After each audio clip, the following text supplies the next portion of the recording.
Hello and welcome. This is Vanessa Ortali, founder of the Ladies Community and Heart and Mind Talks. Today, I bring to you our summit, The One. And the theme of this summit is one with self, one with others, and one with purpose. And so I bring to you Dr. Jenna Scare today, and she is a mobility and your background is physical therapy. So she's Yeah. a mobility expert and specialist. And I wanted to bring her here today because so much of her mission is how only you can do the work and only you can improve and that connection with your body. So I wanted to chat more about body connection and what that actually means. So welcome. Thank you for taking the time to be here and chatting with the community today. I really appreciate it, Jen. Yeah, thanks for Yeah. having me on. I love to be able to bring people into this message, and I think it's so beautiful what you're doing. And so tell me more about this message that you've created. Why is it so important to you and why did you create it?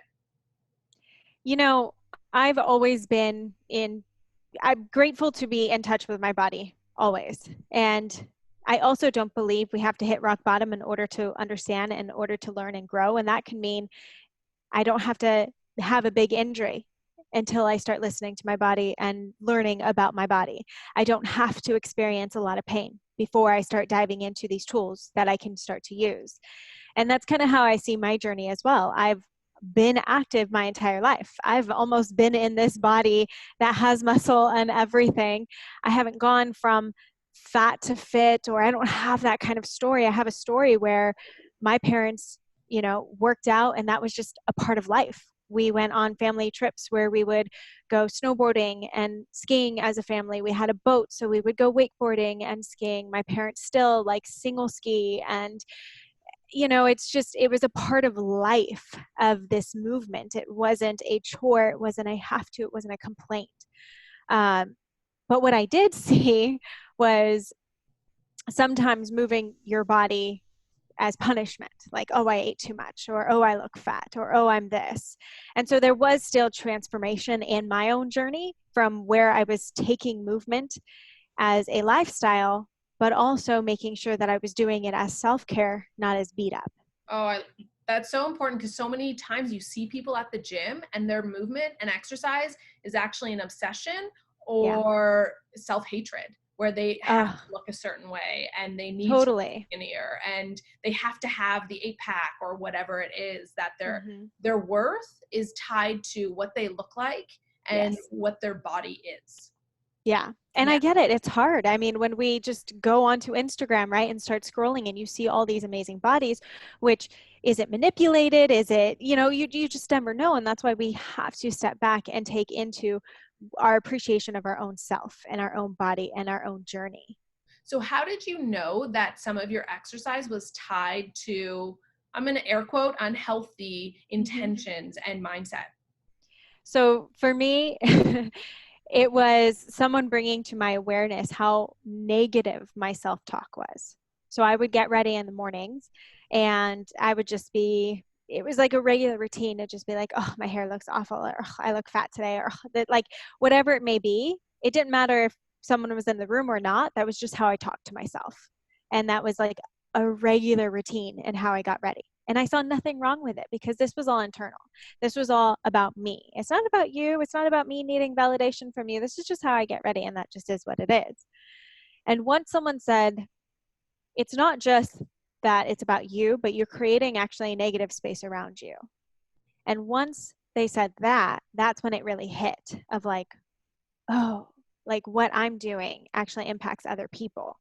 And that's when it actually hit me, because I can tear myself down all day, but if I have that effect on other people, that's when that really pulled me back into perspective change. And then I started to notice my friends would do it a lot, and it was just regular. My mom would do it a lot, and it was just regular. And I was like, oh my God, I'm you. And so it really took taking a step back and actually broadening that perspective and listening to how people were talking about themselves to realize I was talking about myself the same way. And the more that I talk about myself that way, the more I give permission for other people to do the same. Yeah. But what if I can give permission for people to talk to themselves in a different way? What if by me accepting compliments, by me talking great about myself, I give permission for others to start to do the same? It's And beautiful. that's when it really started to shift. And I actually had to create a practice for myself. So wrote 2 to 3 things I loved about myself every day for 30 days. And I asked for support and accountability. And I said, even to my mom and to my friends, I said, if I say anything negative about myself, can you please catch me and make me turn that around? And I'm going to request the same from you. If I hear you say anything negative about yourself, you get to catch it and turn it around. And it's even going into like little things of like, you take a photo with someone. What's the first thing we always do? We look at exactly how we look. Do we like the way that we look? Instead of look at who we're around, look at the scenery in which we're taking the photo. Like, what if we appreciated first that part and the people that we're with, the opportunity, the experience, whatever it may be. And then you can say, okay, let's do another photo again too, whatever it may be. But if we start to look at the positive rather than the negative first, we start to create those habit shifts. And it does take work every single day, because imagine building up and listening to this as a part of life. That was a For years. habitual thing for me. Yeah. And that's what I heard. That's what I told myself. It was just normal. And so rebuilding those patterns was the first step to really actually being able to appreciate movement and what I did for my body in a whole new way. How do you look at your body now when you get ready? What do you see and what do you feel? So much appreciation. I mean, especially it's even like the small things of like, I rolled out of bed and put my feet on the ground today. I can squat all the way down and lift myself back up. So it's those how to's of what I can still do with my body, that we often take for granted. And then it's just pure appreciation for, yes, like my form. It took a long time to actually appreciate the muscle build that I have. I remember the first time, it was back when I first started posting on social media and I was teaching Pilates. And I was showing an exercise on the reformer, but the camera was to my back and I was opening and pulling my arms. And then I looked back at it and I was like, oh my gosh, my back looks like that. It was like a shock to me. I didn't know my back muscles looked like that. And it was a moment of disgust and judgment. And now I've learned to really flip that script and have so much appreciation for the natural form that my body takes. I am naturally more muscular, and I have great appreciation for that. Like, that's beautiful. And if I can continue to live into that, and then, it's just like, I don't have kids right now. So I'm going to enjoy and feel good about the body that I have and this journey that I'm on. And once I have kids, I'm going to feel good about the amazing, well, I mean, I can't speak into this now, but this is what I want in the future, for future Jen to remember, is how beautiful of an experience of what my body can endure and the journey that it takes. Like, I even have scars on my body from uh, shingles, and I look at it as such a You posted reminder. about those. Yeah. Yeah. And I look at it as a beautiful reminder of, again, the journey that I've taken in order to endure emotional healing. And it's like a little tattoo to myself to remember to always step into my truth, speak my voice, and stand for exactly what I want and not let that be shunned down. Because when it got pushed down, that's when my body was like reacting. And I remember saying when I first realized it was shingles, that I felt like there was a little girl inside me who was just screaming to be seen and screaming to be heard. And so it takes me back to that moment of like, I get to always stand in my truth. I get to stand in what I believe, and however that needs to be seen for me, obviously in an appropriate manner, right? But always speaking my voice and never being shamed for that. Did it take you a while to accept that your body was lashing out physically because of emotional and psychological stuff that you were enduring? Totally. I had no idea that that was even happening, because luckily for me, I didn't have the pain that came along with shingles. So it took me a while to even go to the dermatologist, because I've had little like heat rashes on my stomach from wearing workout clothes too long or stuff like that. So I assumed it was that. I was rubbing cortisol cream, and a month later it still wasn't going away. And I'm like, what is this? And so I finally went to the dermatologist, and she was like, oh, shingles. And I'm like, oh, great. That's By this normal. time, yeah, by this time it's scarred over. And it was just a hit of like, oh my gosh, like I know I've been stressed. I know I've been dealing with things emotionally in my life, but I didn't know it was to that level. I didn't know that it was just a wake up call. And I think any autoimmune thing that we're consistently seeing within our body, so whether it's rashes that are showing up, whether it's psoriasis, whether it is inflammation in your joints and you're not feeling like you can move through your body, or you're feeling like your fingers are puffy, your face is puffy, like it is always your body's way of talking to you. If you're feeling insomnia, if you're feeling fatigue, like it's not just what we input into our body and how we move, but it's also our environment in which we're surrounding ourselves emotionally. Are we being supported? Are we being connected? Are we being seen? Are we being heard for who we truly are? And if we're continuing to stuff that down, it's going to react physically in the body. Do you know Louise Hay and her Mm-hmm. list of symptoms? So if you don't know, Jen's is shaking her head. Yes. So you can look it up. Louise Hay has a ton of different bodily symptoms that you might be feeling, and a spiritual and emotional connection of what might be causing that. And I know for me, one of the biggest ones, and I was actually talking to this with my boyfriend yesterday, is my hands. If my hands start to get tense, and or like what's the feeling when, your hands are like falling asleep, or I'm losing Yeah. sensation? I always know that I'm like hanging on to things a little bit too hard and trying to control things. And I'm always thinking, paying attention to what I'm feeling in my body. And I'll actually speak to my body like, I hear you, I'm seeing you right now, and I've noted it. Thank you. And just Yes. knowing that you're in it together. Oh, that's so beautiful. That Yeah. seriously gave me chills, because that's exactly where I want everyone to go. Like, thank you for telling me. Thank you for alerting me, rather than fighting it, masking it, beating it away. It doesn't work that way. And similar, so I do have scoliosis, and I like to talk about that as well, because though I can help it in certain ways, it might not ever go perfectly straight spine anymore, but I still do crazy things with my body. If Oh you yeah. checked out my We're all Instagram, witness to seeing it. Yeah. yeah, I could bend my back. I could do just crazy, crazy things. And that's my whole point. And I can put a barbell on my back, and I can lift heavy, and I can do all these things, because it doesn't necessarily need to limit me. But I also get to be mindful of what other areas I get to continue to take care of. But I do notice, so just from the imbalances in my body, when I get stressed, my right shoulder blade flares up immediately. And I know that is way more of an emotional stressor than a physical, like, thing that I need to work out or whatever it may be. And that's usually what we see, like, oh, my low back has been killing me. I'm sitting too long. I'm doing this. Like, okay, yes. And what else is happening in life? Because I remember I got in a car accident. Everyone was fine, but I rear-ended someone, and immediately my right shoulder blade flared up. And I was like, oh my God, that's so cool, because I know I'm stressed right now, and my right shoulder blade is totally speaking to me, and that's what's happening. And so instead of going into this, oh my gosh, I have whiplash, like what happened? It was like, oh my God, how cool. Like, thanks for like confirming what I already talk about. Yeah. And the moment that I'm able to address it, it goes away.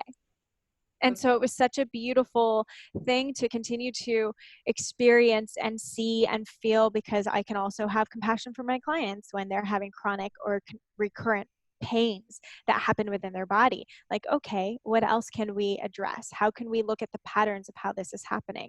And that happens all the time. People who have radiating pain, especially, so nerve type symptoms.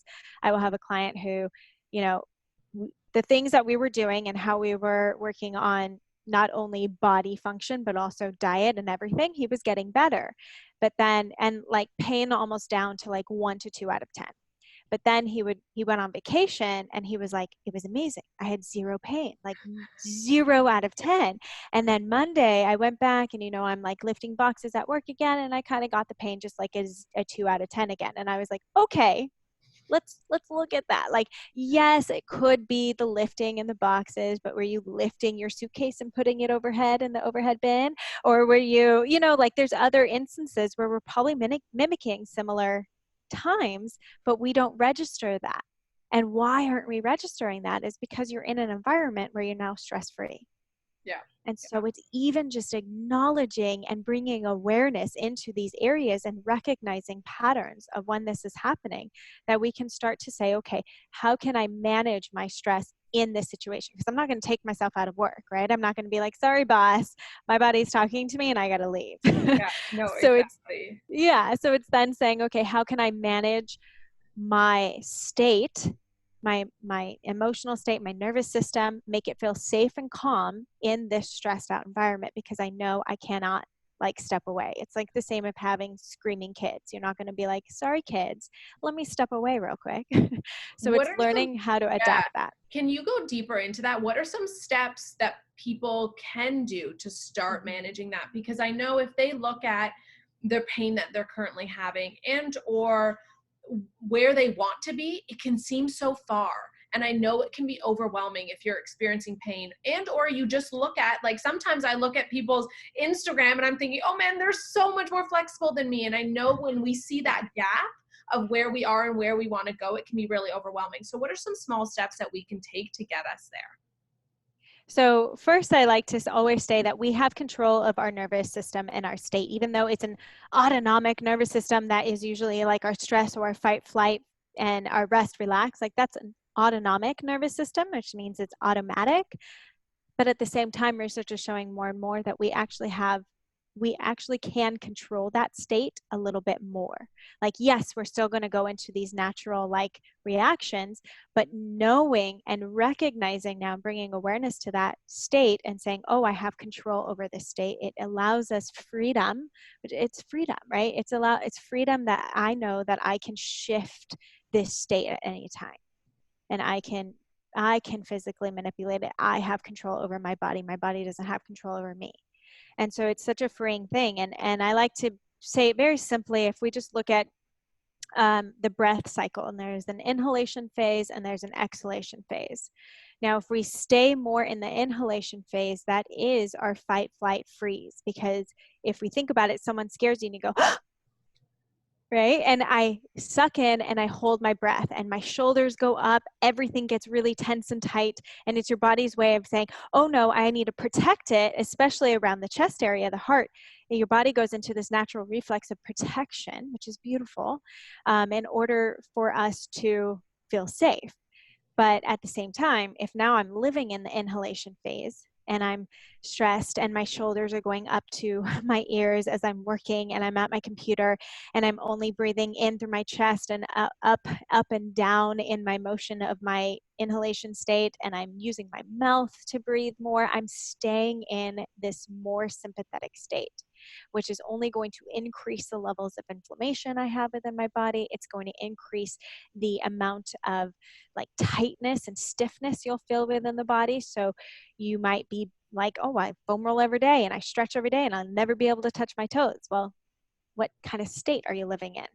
So, and then there's the other part of that, that's the exhalation state, the rest, relax, digest. Think of it like going to get a massage, and it's usually the that is I love this this. example. It's really resonating with me too. This is cool.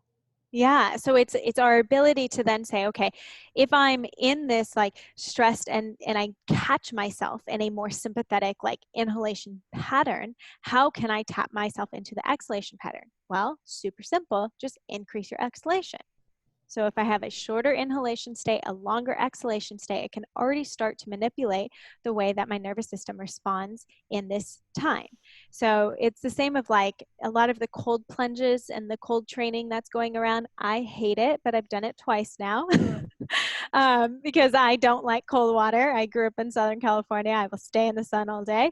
But it's an amazing training because it shows you how big it can shift. I'm like smiling in this cold bath for 3 minutes. That's like 39 degrees, Fahrenheit, which is crazy. So, going into the the cold water and dunking your entire body, immediately your body goes into a stressful state of like, oh my God, I don't know if I could breathe. You start like really gasping for air.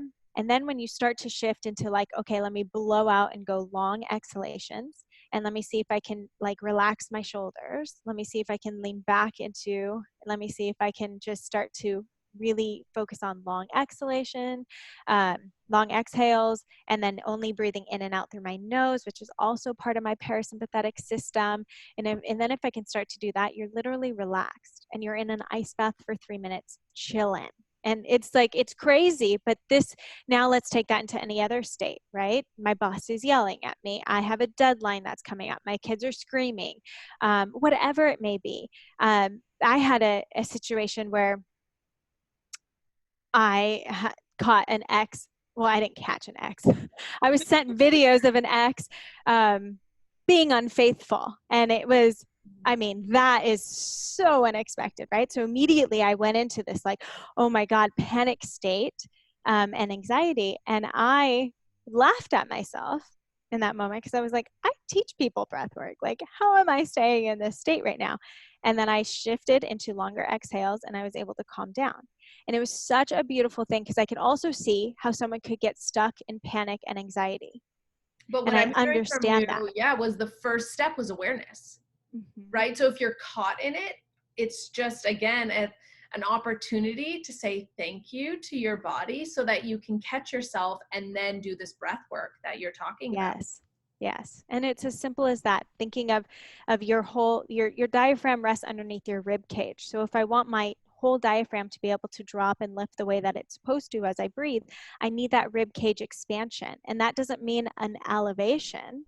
That means an expansion. And so it's a different way to process it for most people because when we say take a deep breath, what is the first thing we do? We usually Right, you drive our live. shoulders Yeah. up and we focus on the inhalation rather than the exhalation. Well, I challenge people to now, when you think about taking a deep breath, put your hands on your low rib cage, like on the belly area, and feel the rib cage open and expand this way. And then breathe out and feel the rib cage relax and come back down and focus on a longer exhalation. So, like a 4-second inhalation and an 8-second exhalation. If we can, like, just focus on that kind of pattern.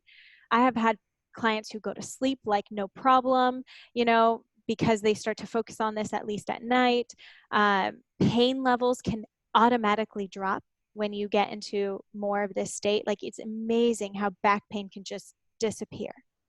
This is so cool. This brings me back to my singing days when we had Yeah, pain, exactly. right? Yeah, Diaphragm. yeah, Yeah. yeah. So cool. How did you get into all of this? I know you came, like you were saying, from a healthy family, and there's so much to health. I'm going to Yeah. say you came from a family that did move and was Yeah. active. I don't even want to say healthy because I don't know. There could have been so many other things, stress and food that are Yeah. comprised of healthy environment. But how did you get into what you're doing right now? I was just always so fascinated by the body. So I grew up mostly a gymnast for 9 years. I quit retired when I was 16. And then I continued to explore movement and I dove into Pilates, I dove into dance and just other things. I just continued to love to explore the human body and what I could do with my body. Then I started competing in calisthenics when I was in grad school, which is just like being on the bars outside and doing kind of like gymnastics, but uglier. And then acro yoga, I started getting into that because I realized, oh, I could do handstands on people's hands. Like, that's really cool. So, so there's just like all these different things that I just started to explore the body. And I knew that that was the only area that I was interested in. So I went into undergrad knowing that kinesiology, which is the study of human movement, was going to be the thing that I did. And I didn't know exactly what I was going to do after that. But I was in a physical therapy clinic as an aide for about 3 years. And though I knew I didn't want to work there, I knew that this was going to be my environment. Like, I loved watching how a physical therapist could watch movement and observe what was happening or feel movement within their hands and be able to help people back along their journey to movement again, I think was so incredibly empowering. So I knew that that was going to be my path. And then even just being in physical therapy school and working with all types of clients, right? So we worked with people who had cerebral palsy and watching them, like this one guy, I just will forever be grateful for, because he shifted a lot of my mindset around, the things that we commonly complain about. So he lived in a wheelchair and can't even use the motor control around his mouth because he just can't use it, but so incredibly intelligent. And we watched him like come down from his wheelchair, put on his shoes and his shirt, and it looks painful. I mean, contractions everywhere, or contractors everywhere, and you want to help him, you want to do it for him, but he's got it. And then he pulls himself back into his wheelchair, and Oh, he has figured out transportation, he's figured out everything so that he can live on his own. And that is absolutely incredible. And what I saw there is, and when he got too big to lift himself back into his wheelchair, he started swimming with his therapist. And what I saw there, and from several other people, whether it was amputees or junior rheumatoid arthritis or whatever it was, they did whatever they had within their physical capacity to continue to just move or live the way that we do, and you go into a clinic, I would go into a clinic and a client would be like, well, after 5 miles, my knee hurts. And they're like, God, like, what are we complaining about, And so it really just shifted my mindset. And like, we're not even using the smallest bit of our capacity right now. And we complain when we don't have something that we think we're entitled to, where really it's like, start focusing on what we do have right now, what we have the capacity within our body, start pushing the boundaries on what is possible. And you'll notice that like injury, pain, all these other aspects will start to melt away, because we start focusing on what we do have rather than what we don't have. We start focusing on what we can do rather than what we can't do. And if we can just start to shift into these little mindset shifts, pain becomes just an alarm system, which is normal in the body, just like your stomach grumbling or anything else happening. And it's just your body's way of saying like, hey, you're neglecting something. Is it strength? Is it sleep? Is it stress?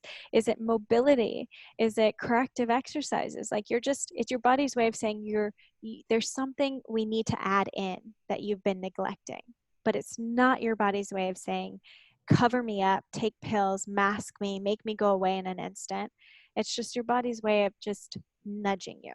And if we can start to listen to those nudges and know that, just like we listen to someone else in conversation and we say, you're worth listening to in conversation, your body is worth listening to in its own conversation as well. And if we can start to dive back into that and take appreciation, we realize that movement is self-care, that fueling your body with things that are nutritious is self-care, that getting up every day and going for a walk is self-care.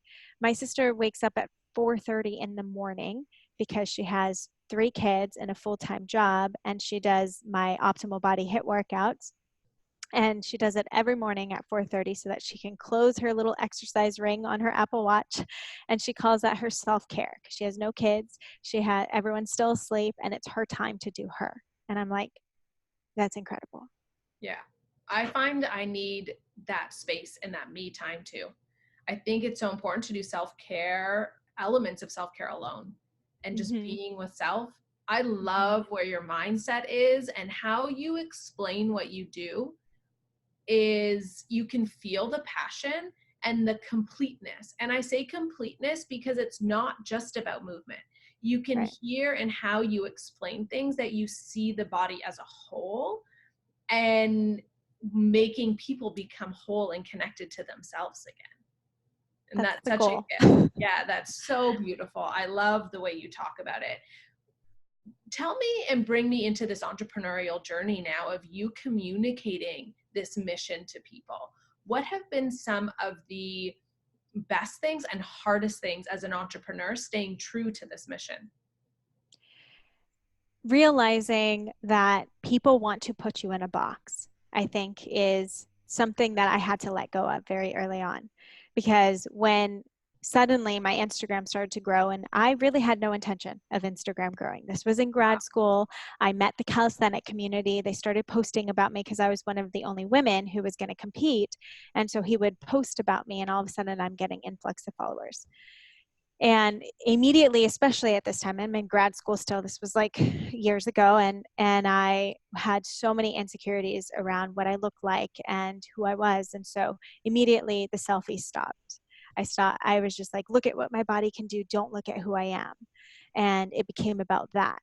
And then I started to gain confidence, work on myself. I went to workshops, I did all the things. And once I graduated, though, even I was a new grad, but I wanted people to know that I have more knowledge than just what I can do with my body. I went to get my doctor of physical therapy degree, and I want people to know that. So I changed my handle to DocGenFit, and I talked to a friend who was like, just start educating based on what you know. And it was really scary for me, but he was like, listen, people think that you're a yogi, right? Because I did handstands all the time from calisthenics, that was my first label. I was called Jen the Yogi. Even from friends, when I would get introduced, it was like, here's Jen the Yogi. And I'm like, where on my page does it say I do yoga? Like, I love yoga. I'm not against it, but I don't ever post like flows of yoga. I never, it wasn't in the handle. It was like, okay, but that was the first label that I had to release and just accept. And like, if that's people's introduction to who I am, that's okay. And then it was, okay, now I'm this new grad who's now going to be educating, even though I followed mentors. I had mentors who followed me. I had people who were very much more experienced, whether it was chiropractic or physical therapy or acupuncture, that I looked up to, that I was afraid, what if I say something dumb? And so it was stepping out of that of like, oh, well, let me just show what I know. And I know that it can change and it can adapt, and that's okay. And so getting over that as well. And then as I continued to post education, people naturally always gravitated toward my mobility things more, which was so interesting to me, because I would show everything. I would show corrective exercises, I would show strength training, I would show different ways to progress an injury or pain or anything. But it was mobility that people loved. And so I knew, okay, well, this makes sense because it's a foundation. So I feel good, speaking more into this. And I just leaned in. And now I'm the mobility coach. I'm the mobility queen. And I'm like, oh, can you put doctor before that? Because I paid a lot in loans. but that's okay. It's another label, and it's a box that people want to set me in. And if that's how they get introduced to me, and then we can work on expanding the mindset and going into these different practices that we talked about today, then my work is done. So realizing that your message may be embedded in how you can meet people where they're at, and accepting that and really diving into that and listening. Like, it was a lot of listening. Like, what are people wanting? What are people liking the most? What are people gravitating toward? And leaning in. Okay, let me lean into this, and then I can expand after that, and being receptive and open to that. What do you want people to know about you that they may not know about you? That it's a continual daily practice for me too. There's times when I just want to binge eat on all the cookies and and all the treats. There's days where I want to stay on my couch and I don't want to move. There's days where I feel negative about myself and I don't feel good. And it is 100% a choosing every single day of, who do I get to be today? Who do I want to be today? And how am I going to show up for myself?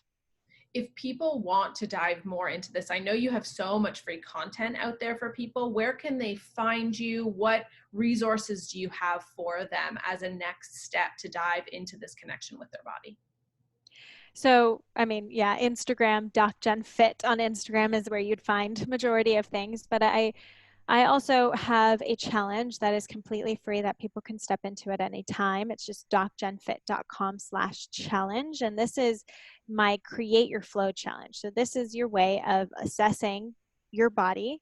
So I give 2 self-assessments, and I give 2 options for tools that you can use. And the whole point of that is that no matter what you do for your body, there's going to be something that your body needs more than another body. Whether it's the same diagnosis, same restrictions, same whatever, your body is going to gravitate more toward one or the other.